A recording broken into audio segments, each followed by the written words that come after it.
Hi everyone, this is Blake Anderson and welcome to my coaching channel. In this video, I'm going to cover boosting your productivity and your writing efficiency using these 7 powerful Mac apps that you can use both on your Mac and also on your iOS. So these apps are focused primarily on Markdown editing, and so I'm going to walk you through what is Markdown. And Markdown is a straightforward markup language, and it allows you to focus less on the presentation and more on the content.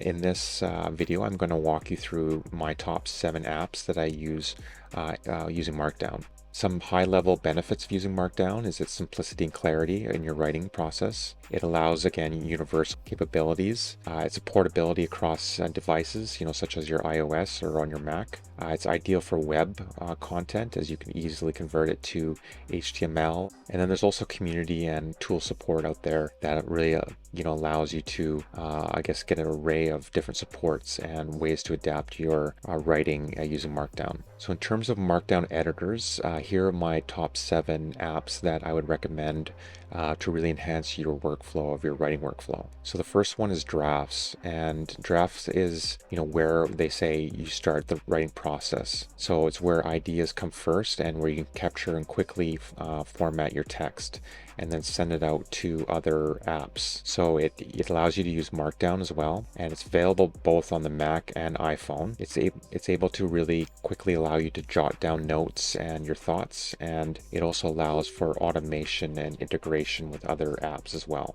So again, it's great for capturing fleeting thoughts and ideas quickly. It allows you to export easily to other Markdown editors, and it allows you to automate certain writing processes and tasks and workflows to make your writing more efficient. So guys, this is the drafts that I have here, and you can see it's a pretty simple app in terms of you have your drafts on the left here, and then you have just a sheet with your notes on the right, and you can customize it to have different quick actions here. And the main ones I use is what I call process. So I've come up with some main actions that will send it to Obsidian, also send it to Ulysses, and then to my other task manager. I can also click and create a Markdown list as well very quickly. What else you can do is you can create workspaces. I haven't gone as much into that. I have other ways to send notes to different notes as well. As you can see, you can change the different menu systems that you can have actions for. It's a very quick and simple app, I would say. I'm not going to go too much in depth about it, but just to show you sort of my workflow in terms of how I use this app, I will jot down notes in drafts, and then I will send it off to other apps and I might do some basic editing in drafts, but it's usually just where I start my notes and kind of where I capture the notes originally. The second app that I would get you to consider is Ulysses. So Ulysses is allowing you to deeper your content and allow you to kind of create different projects and sheets. And so it's a little bit different from drafts, but in this sense you can create different projects, put into different folders. I really like this app because it's allows you to format your look and feel of your Markdown, and it allows you to quickly export. It just has some very nice design features, I would say. Again, you can create project management, in different writing folders and using different sheets. It has a rich Markdown features in the app, and you can also publish quickly to apps and blogs. I think also what's great about Ulysses is that you can have your text on both sides. Like you can open 2 sheets at a time so that you can quickly reference your notes. So I like using that feature. It allows you also to focus your writing. You can easily go just into the writing aspect and focus your writing versus organizing it. So Ulysses is the second app that I'm going to cover. What makes Ulysses great is that on the left, you have your toolbar, and I've split it up into my work, my business, and then I have archive. And then I'm also able to access an external folder, which is the folder that I use for Obsidian for the notes there. But I primarily use it for my work and also my business. And you can create groups and then split those groups into different sections, different folders, and then each folder and section can have its own sheets, and you can customize the look of the app. In the Markdown section, you can customize the different themes that you want, and I've went with this innovative theme. and it's just really, you can customize this all, right, in terms of how you want your Markdown to look. The third app I would recommend is IA Writer, and IA Writer is focused more, I would say, on the sessions of the writing itself. It allows you to have a very clean and distracted-free environment, and it's very focused, I would say, on design,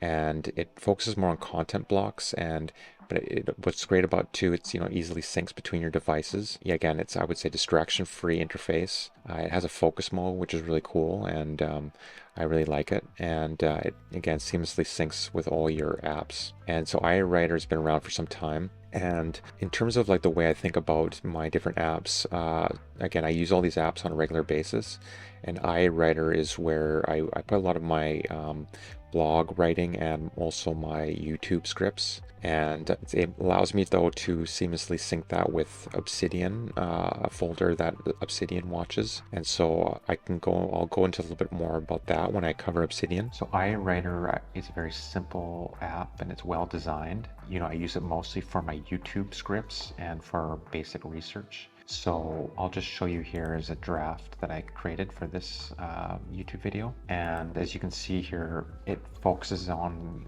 different sections when you are writing. And the way that you can do that is you can go into the view, and you can change the different looks of the app. In terms of how I created the focus like that, have a focus mode in terms of having it focus on the paragraph, your sentence, or you can have typewriter mode. And if you do focus on the paragraph, it will just highlight the paragraph. And if you want to just highlight the sentence, it will do that with just the sentence. I usually keep it on paragraph. And yeah, again, I just use this app to refine my YouTube scripts and my YouTube notes primarily, and for my blog writing. So Obsidian is a very, allows for very complex project management in terms of your writing, allows for visualizations of making connections between your notes, and basically you can create your own wiki using this app so that you can link between notes. And it's great for, keeping track of reference material. Again, you can use the graph feature, which you can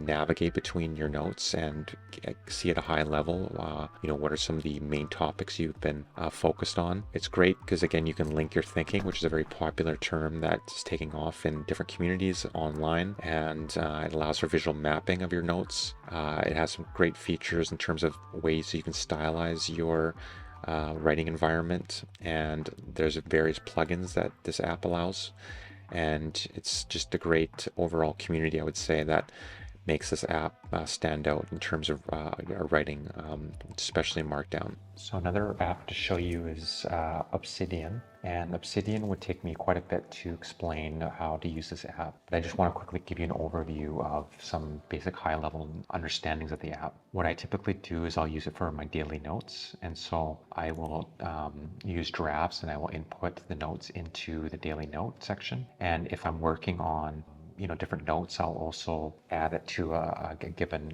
what's considered atomic note. Other than that, you can use a canvas feature that's quite new, or relatively new to the Obsidian. And this allows you to do basic mind maps, which allows you also to link to your notes. You can also you have a graph view of your notes, so you can see your notes in terms of some of the main themes, make connections. I think as many know that use this app, you can link between notes, and I'll quickly show you how you do that. So if this is my daily note, I can, if let's say that I have a journal, I can just click journal, and then that links to all the journal entries that I've done. And so that's the way that I link between notes. I guess what else to show you is that what's great about it too is that you can quickly create templates. So if I want to insert any of my templates, let's say I want a 5-minute journal, I just click on that and it inputs the 5-minute journal. So you can quickly access templates, and I believe this is using one of their plugins called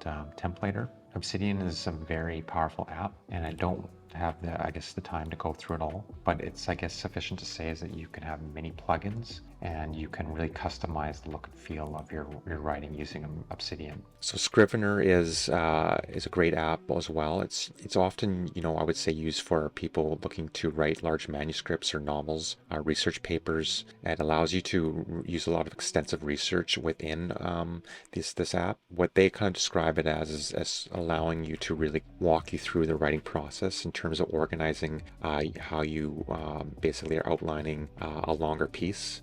So it has also extensive research handling so that you can use a large amount of research alongside your writing, it's also very flexible in terms of structuring your writing. And it has very, large tool set, different ways that you can revise, work on revision towards your drafts. Yeah, but it allows for larger documents, I would say. So if you're taking, a larger project that you maybe a book or a longer piece that you want to write, I would definitely recommend Scrivener, as it allows you to integrate research and also allows you to, I would say, be more intentional with the different outline in terms of your writing. You can't forget about writing without, talking about Microsoft Word on your Mac. And obviously this is a word processor. I think though they've come a far way in terms of allowing for Markdown like syntax. They're catering more to this user base, I would say.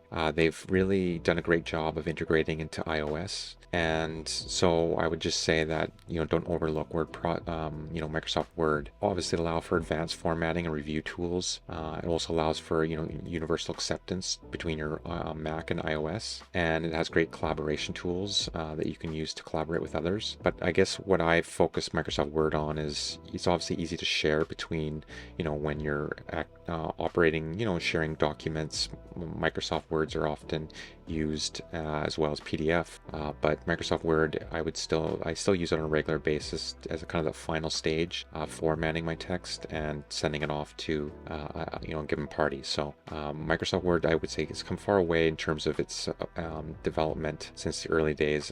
What I'll recommend though is to simplify the tool, the menu bar, and make it a little more simpler to your needs. That's one thing I've done. What I've done is I've really simplified Microsoft Word into just home and review, because I found that all the other bells and whistles and the toolbar section isn't really needed. And what I find is, I think what makes life simpler is if you just refine your workflow. And so I found that I wasn't using a lot of the features of Microsoft Word. So I just simplified it to home and review, and I deleted a lot of the toolbars that I don't use or don't need. And I also created this dark theme, which I think is a cool look.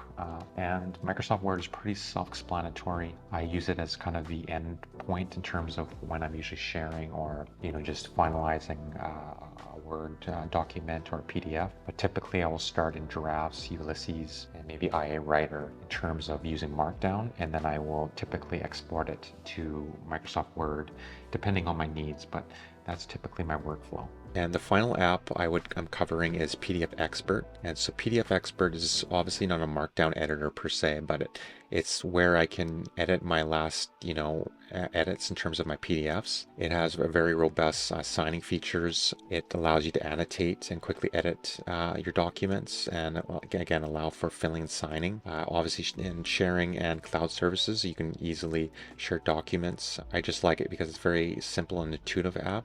It's really well, I would say, designed, and I use it on a regular basis to, view my PDFs. I will sometimes do some quick edits using their feature of it basically can OCR your document very quickly and allow you to edit the PDF, which, just many years ago was kind of unheard of, right? I just think that this app, it does come with a subscription, but I would say it's worth it in terms of if you want just a very straightforward, simple app. This is definitely a go-to for me. So again, hopefully you liked this video. In this video, I talked about, the use of Markdown and how you can use these powerful apps to enhance your writing needs. Talked about how using Markdown can enhance your writing efficiency and allow you to keep your notes secure and keep your notes universal between your apps. I think it allows you to think about the different intentions behind your writing, and I think I walked you through how I use these different apps in terms of